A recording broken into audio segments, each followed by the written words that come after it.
I came to this story through a family photograph. It sits in a frame on my desk. Three people standing in front of a sod house somewhere in Nebraska, probably 1879 or 1880 based on the clothes. The man is my great-great-grandfather, Ezra Caldwell. The woman beside him is his wife. The child in front of them is their daughter. On the back of the photograph, in handwriting I cannot identify, someone has written, "Our claim, 160 acres, hard won." I spent 2 years trying to find the claim. It is not in the General Land Office records. It is not in the Nebraska land records. The sod house in the photograph is real. The people are real. The claim, according to every archive I checked, does not exist. What I found instead of the claim was something the official history of the Homestead Act does not discuss very often. I found the failure rate. President Lincoln signed the Homestead Act on May 20th, 1862. The law was presented and is still taught as one of the most democratic pieces of legislation in American history. Any citizen or anyone who had filed for citizenship could claim 160 acres of federal land in the West, pay a small filing fee, live on the land for 5 years, and receive a deed. Free land for anyone willing to work it. The frontier open to ordinary Americans, the foundation of the American middle class. The General Land Office records, which are in the National Archives and have been partially digitized through Bureau of Land Management databases, tell a more complicated story. Between 1862 and 1900, approximately 600,000 homestead claims were filed. Of those, approximately 400,000, 2 out of every 3, failed. The claimants either abandoned the land, could not meet the 5-year residency requirement, or lost the claim to challenge or foreclosure. 2 out of 3. That number is in the academic literature. It is in the work of historian Paul Gates, whose 1936 study, The Homestead Law in an Incongruous Land System, used the General Land Office records to calculate claim success rates. It is in the work of historian Gilbert Fite, whose research on Great Plains settlement documented the specific conditions that made subsistence farming on 160 acres economically impossible in most of the territories where claims were filed. It is not in the version of the Homestead Act that most Americans learn. To understand why 2 out of 3 claims failed, you need to understand what 160 acres meant in 1862 and what it meant in the specific places where federal land was available. The eastern United States had been farmed for generations. The agricultural knowledge that worked in Pennsylvania or Ohio, the rainfall patterns, the soil types, the crop varieties, the farming techniques, did not transfer to the Great Plains. The land available under the Homestead Act was largely in territories west of the 100th meridian, where annual rainfall averaged less than 20 inches. Successful farming in that region required techniques that had not yet been developed, equipment that had not yet been invented, and capital reserves that homesteaders did not have. A family arriving on their 160-acre claim in Kansas in 1870 needed to build a structure, dig a well, break the sod, plant a crop, survive the first winter, and make it through the 5-year residency period before they received title. They needed tools, seed, livestock, food for the first year before any harvest, and cash for the filing fee and any equipment they couldn't build themselves. The Homestead Act provided the land. It provided nothing else. The families who succeeded were mostly families who arrived with capital, savings from previous employment, loans from relatives, resources brought from somewhere else. The families who failed were mostly families who arrived with nothing but the promise of the act itself. This is documented. The probate records of counties across Kansas, Nebraska, and the Dakotas from the 1870s and 1880s show the same pattern. Estates of failed homesteaders listing debts that exceeded assets, mortgages taken on the claim itself to finance basic survival, equipment loans from suppliers who then foreclosed when crops failed. Now I want to tell you about what happened to the land when the claims failed, because this is the part that the official history of the Homestead Act treats as a footnote. When a homestead claim failed, when a family abandoned their land or could not meet the residency requirement, the land reverted to the federal government. It was then available for re-entry, meaning another claimant could file on it. In theory, this created a second chance for the democratic promise of the act. In practice, the land that reverted was acquired at rates that the General Land Office records document and that researchers have studied extensively. A significant portion of failed homestead land was acquired not by individual families filing second claims, but by land speculators who had the capital to acquire multiple parcels simultaneously, by cattle ranchers who needed large contiguous acreage that 160-acre claims could not provide, and by the railroads. The railroads are the part of the Homestead Act story that requires the most attention, because the railroads received land through a mechanism that ran parallel to the Homestead Act and dwarfed it in scale. The same Congress that passed the Homestead Act in 1862 also passed the Pacific Railway Act of 1862, which granted the Union Pacific and Central Pacific Railroads alternating sections of federal land on either side of their planned routes, 10 square miles per mile of track, later increased to 20 square miles per mile for some routes. By the time the major transcontinental railroad land grants were complete, the railroads had received approximately 170 million acres of federal land. The Homestead Act, over its entire history from 1862 to 1976, transferred approximately 270 million acres to private individuals. The numbers sound comparable until you understand the difference in how the land was used. Homestead land went to individual families in 160-acre parcels. Railroad land went to corporations in blocks hundreds of miles long. The railroads sold their land to finance construction, and they sold it at prices that individual settlers could not always afford, in packages that individual settlers could not always access, under terms that favored buyers with capital. The checkerboard pattern of alternating railroad and federal sections created a specific problem for homesteaders. A family filing on a federal section found themselves surrounded in alternating squares by railroad land that they could not homestead and that the railroad was selling at prices above what they had available. To farm effectively, they often had to purchase railroad land in addition to their homestead claim, which required capital they did not have, which they borrowed, which they often could not repay. This pattern is documented in the land records of every state where the railroad grants operated. It is in the work of historians who have studied the political economy of Western settlement. It is not absent from the historical record. It is absent from the version of the Homestead Act that gets taught. Here is where I need to tell you about the records that exist and the records that don't. The General Land Office maintained records of every homestead claim filed, every claim approved, every claim rejected, and every claim abandoned. Those records are in the National Archives. A portion of them have been digitized through the Bureau of Land Management's General Land Office Records database, available at glorcords.blm.gov. They are searchable, they are real, but the GLO records have gaps. The records of rejected claims, the documentation of why a specific claim was denied, are significantly less complete than the records of approved claims. A researcher trying to understand why a specific homestead claim failed faces a specific archival problem. The documentation of failure was not maintained with the same care as the documentation of success. I found this when I searched for Ezra Caldwell's claim. The approved claims database has no record of his patent. The rejected claims, if his claim was rejected rather than abandoned, would be in a different record series, less complete, harder to search. The abandoned claims are even harder to trace because abandonment often left no formal record at all. The photograph on my desk shows a real family standing in front of a real sod house on land they clearly believed was theirs. The claim that should be in the records is not there. I cannot tell you whether it was rejected, abandoned, foreclosed, or transferred in a transaction that left no trail I can follow.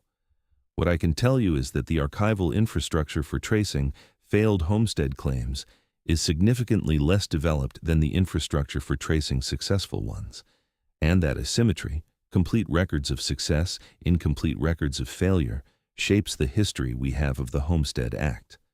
We know who got the land. We know less about who tried and didn't. That is not an accident of history. It is a consequence of what gets preserved. In 1866, 4 years after the Homestead Act passed, Congress passed the Southern Homestead Act.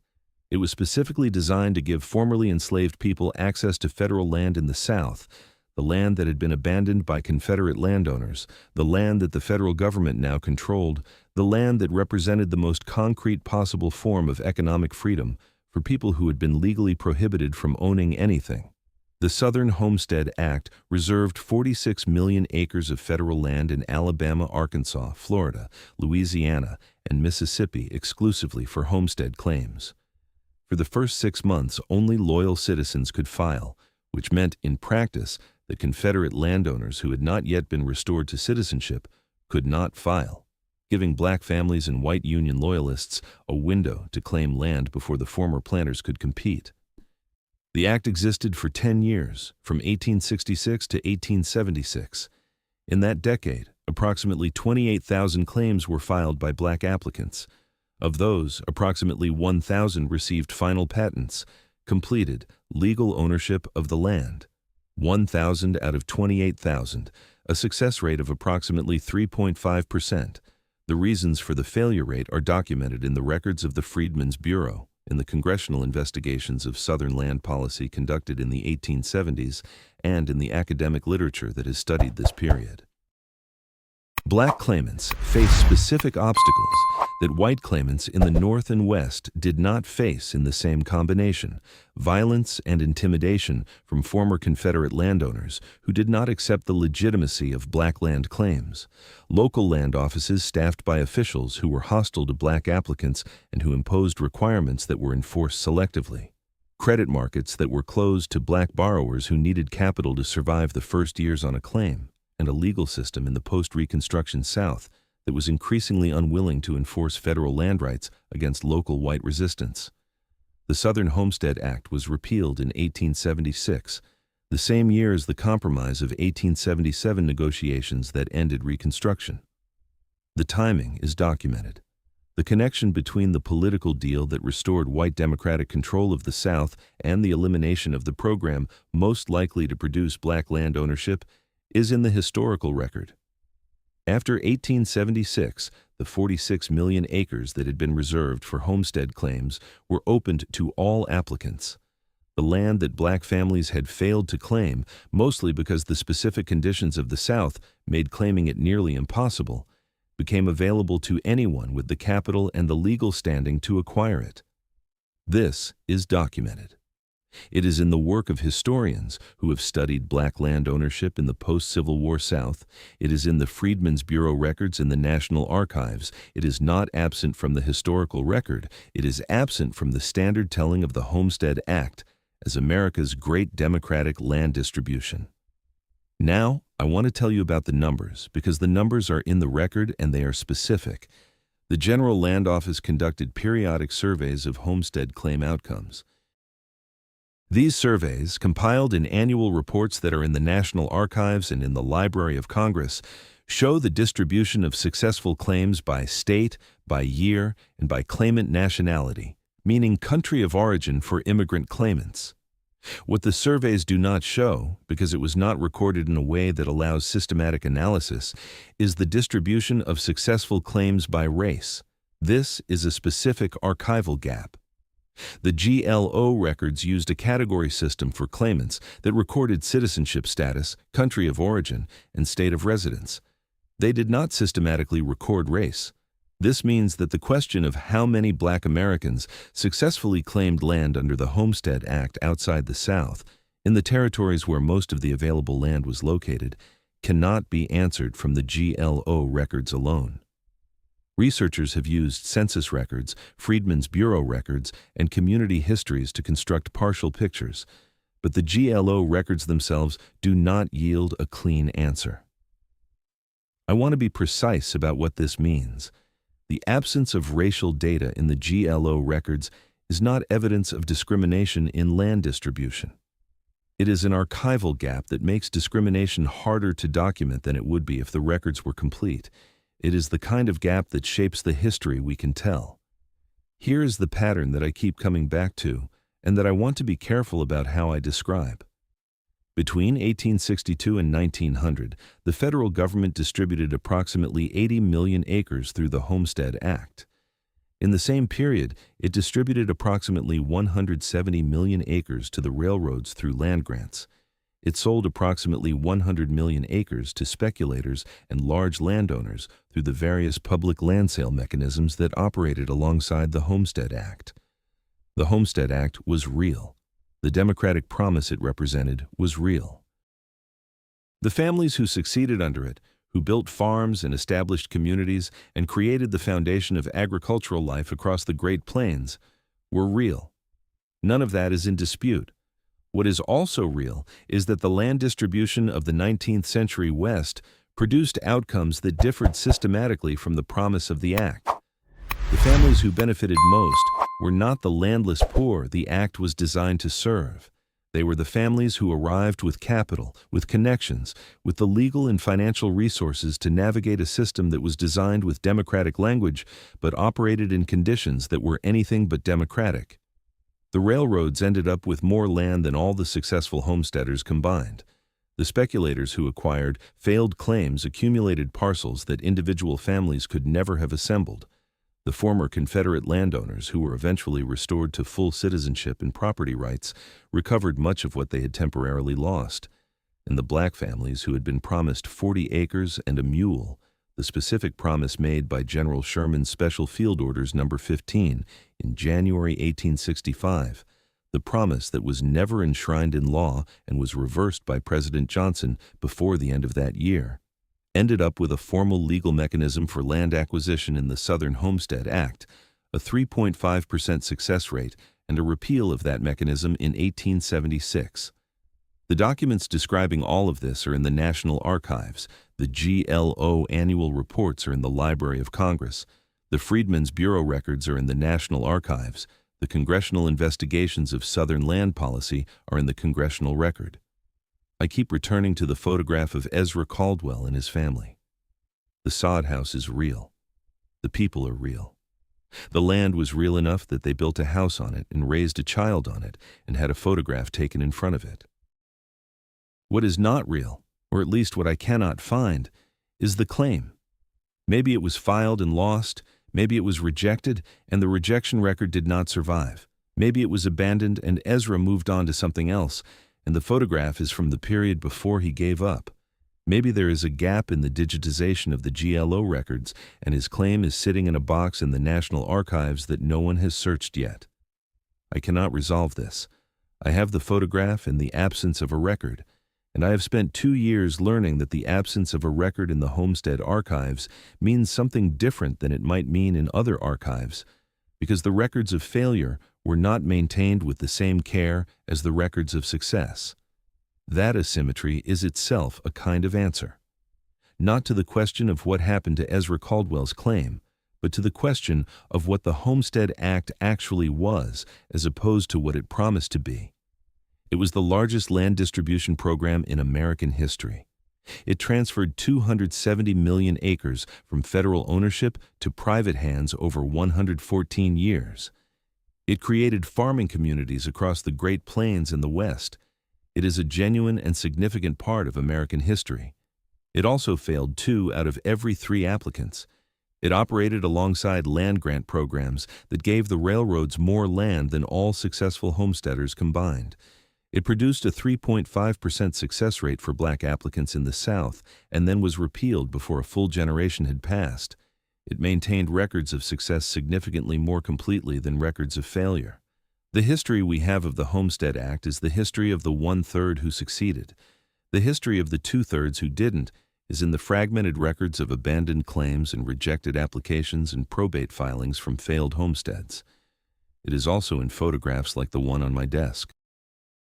People who were there, on the land, who built something, and whose documentation, for reasons I cannot fully reconstruct, did not make it into the archive that tells us who got the free land. The photograph tells me they were there. The records tell me they weren't. I cannot explain the gap. I can only point to it. The Bureau of Land Management's General Land Office Records database at glorcords.blm.gov contains millions of digitized land records from the Homestead era. If your family filed a homestead claim, the successful ones are searchable by name and state. If you find a name, you will find the patent, the legal document transferring ownership. If you do not find the name, the situation is more complicated. Rejected claims are in a different record series, less complete. Abandoned claims often left no formal record. The asymmetry between what was preserved and what wasn't is part of the archive. The Freedmen's Bureau records, which include land claim information for Black families in the South, are in the National Archives and are searchable through Family Search at familysearch.org. Paul Gates's 1936 study, The Homestead Law in an Incongruous Land System, is available through JSTOR and through university library systems. It remains the foundational study of homestead claim success rates. The Southern Homestead Act records are in the National Archives under the General Land Office Record Series for the 5 states where the Act applied. The photograph on my desk shows people who were there. If your family has a photograph like that and no record to go with it, the gap between the photograph and the archive is not your family's story. It is the archive's story. Subscribe, because next week we open another file.